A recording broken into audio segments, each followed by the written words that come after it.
At Hawke, their mission statement is "We make brands grow." Part of what was important to me was to offer them an approach to dream and to understand how dream work informs their work, because part of what they do is to market the dreams of other people.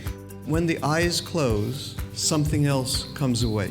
And what comes away is the world of imagination. The question becomes, how can we access the possibilities that are opened when dreams come forward?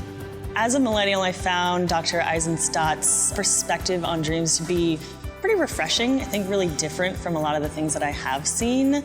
There's an interaction, it's a conversation. It's not just something's in your dream and it means X, Y, or Z. It's here's a relationship, here's what you can learn from it, here's this takeaway that you can go home with or wake up with, rather, based on what's in your dream and what it's trying to tell you.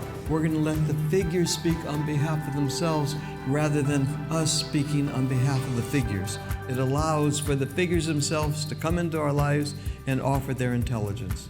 It's very much a time where we're projecting this certain image of ourselves. And I think really understanding what is true to ourselves is so important to how we're moving through the world, what we're giving to the world, and this is really refreshing for that. There was an enormous response. Making brands grow, making dreams grow, find a very easy receptivity, relationship with one another. It's been a pleasure.